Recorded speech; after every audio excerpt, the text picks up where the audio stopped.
নমস্কার, আশা করি সবাই খুব ভালো আছেন।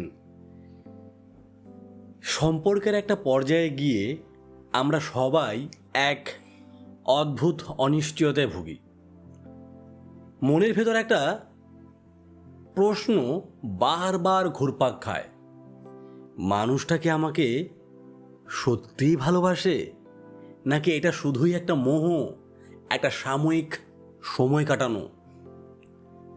তার মুখের কথা হয়তো আমরা বিশ্বাস করি, সে হয়তো অনেক সুন্দর করে কথা বলে, কিন্তু অনেক সময় তার কাজে বা আচরণে আমরা এমন কিছু দেখতে পাই যা আমাদের ভেতর থেকে ভেঙে দেয়।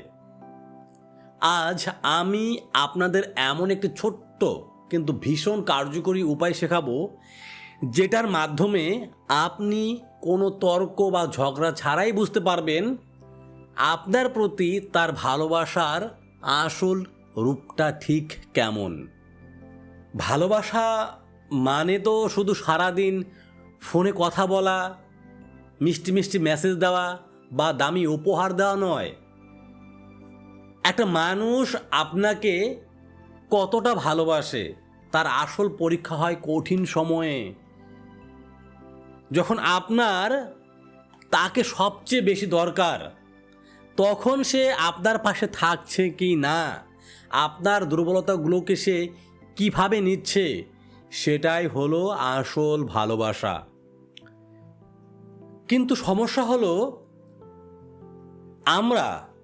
আমরা অনেক সময় আবেগের বশে এতটাই অন্ধ হয়ে যাই যে সামনের মানুষটার আসল রূপটা আমরা দেখতেই পাই না।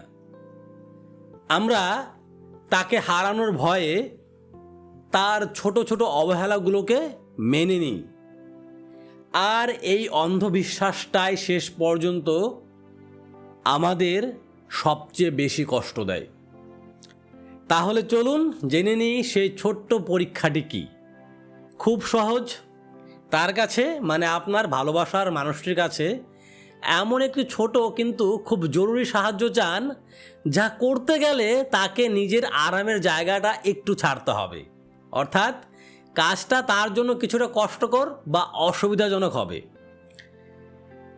যখন আপনি তার কাছে এমন কিছু চাইবেন যার জন্য তাকে নিজের একটু সময় বা আরাম ত্যাগ করতে হবে, ঠিক তখনই তার ভালোবাসার গভীরতা আপনার সামনে আয়নার মতো পরিষ্কার হয়ে যাবে। যদি সে সত্যিই আপনাকে ভালোবাসে, তবে সে হাসি মুখে আপনার জন্য সেইটুকু কষ্ট সহ্য করবে। আর যদি তার ভালোবাসা শুধু মুখের কথায় সীমাবদ্ধ থাকে, তবে সে হাজারটা অজুহাত তৈরি করবে। কেন এই উপায়টি ম্যাজিকের মতো কাজ করে? এর পেছনের কারণটা খুব স্বাভাবিক। মানুষের স্বভাবই হলো, সে যার জন্য নিজের কোনো কিছু ত্যাগ করে বা নিজের কমফোর্ট জোন থেকে বেরিয়ে এসে একটু কষ্ট সহ্য করে, অজান্তেই সেই মানুষটার প্রতি তার টান মায়া আরও বেড়ে যায়। যখন সে আপনার জন্য নিজের কোনো সুবিধা বা আরাম ছাড়বে, তখন তার মনের ভেতরেই আপনার মূল্য অনেক গুণ বেড়ে যাবে। সে বুঝতে পারবে যে আপনার জন্য সে এতটা করতে পারে। আপনাকে ব্যাপারটাকে আমি ক্লিয়ার করে একটু বোঝানোর চেষ্টা করছি একটা উদাহরণ দিয়ে। তাহলে বিষয়টা আপনার কাছে আরো পরিষ্কার হবে। এবার এটা বুঝুন, যদি সে আপনাকে ভালোবাসে, আর কি সত্যিই ভালোবাসে, ধরুন আপনার খুব জরুরি একটা কাজ আটকে আছে, যেটা শেষ করতে আপনার অনেক সময় লাগবে এবং আপনার একটু সাহায্যের প্রয়োজন। এইদিকে তারও, মানে আপনার ভালোবাসার মানুষটিরও সেদিন অন্য একটা কাজ আছে বা সে হয়তো একটু বিশ্রামে আছে। এবার আপনি তাকে অনুরোধ করলেন যে আপনার সাথে কাজটা একটু এগিয়ে দেওয়ার জন্য। যদি সে আপনাকে মন থেকে চায়, তবে সে নিজের কাজটা একটু পিছিয়ে দিয়ে বা নিজের আরামটা ছেড়ে আপনার পাশে এসে দাঁড়াবে। আপনার কষ্টটাকে সে নিজের কষ্ট বলে মনে করবে এবং আপনাকে একা ছেড়ে যাবে না।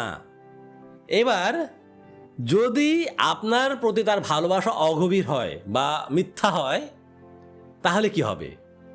যদি দেখেন সে আপনাকে বলছে, আমি তো খুব ব্যস্ত, বা আজ আমার একটুও সময় নেই, তুমি বরং অন্য কাউকে বলে দেখো, তাহলে বুঝতে হবে তার ভালোবাসা ততটা গভীর নয়। সে আপনার প্রয়োজন বা কষ্টকে নিজের বলে মনে করছে না। তার কাছে আপনার চেয়ে নিজের আরাম বা নিজের কাজের দাম অনেক বেশি। তবে একটা কথা অবশ্যই মনে রাখবেন, এই পরীক্ষাটি রোজ রোজ করতে যাবেন না, এবং সাহায্যটি এমন হতে হবে যা তার কাছে কিছুটা কষ্টকর কিন্তু একেবারে অসম্ভব কিছু নয়। এর মূল উদ্দেশ্য তাকে বিপদে ফেলা নয়, বরং এটা বোঝার চেষ্টা করা যে সে আপনার জন্য নিজের আরামের গণ্ডি থেকে বের হতে প্রস্তুত কি না। সবসময় মনে রাখবেন, ভালোবাসা মানে শুধু ভালো সময়ের সাথী হওয়া নয়। যে মানুষটা আপনার বিপদে, আপনার প্রয়োজনে নিজের আরাম ছেড়ে আপনার পাশে এসে দাঁড়াতে পারে না, তার জন্য অপেক্ষা করাটা বোকামি। যখন আপনি এই ছোট্ট পরীক্ষাটি করবেন, তখন আপনি তার ভালোবাসার আসল রূপটা দেখতে পাবেন। যদি সে আপনার জন্য কষ্টটুকু হাসি মুখে মেনে নেয়, তবে আপনি সত্যিই ভাগ্যবান, ভাগ্যবতী। আর যদি সে অজুহাত দেখায়, তবে আপনার উচিত নিজের আত্মসম্মানকে সবার ওপরে রাখা এবং এমন কারো জন্য নিজের সময় নষ্ট না করা। কথাগুলো যদি আপনার ঠিক মনে হয়, তাহলে ভিডিওটিতে একটি লাইক দিন, কমেন্ট করে আপনার মতামত বা অভিজ্ঞতা আমাকে জানাতে পারেন। চ্যানেলটি সাবস্ক্রাইব করে ফলো করে সাথে থাকুন। দেখা হচ্ছে পরবর্তী ভিডিওতে। ভালো থাকুন, নিজের আত্মসম্মান বজায় রাখুন। নমস্কার।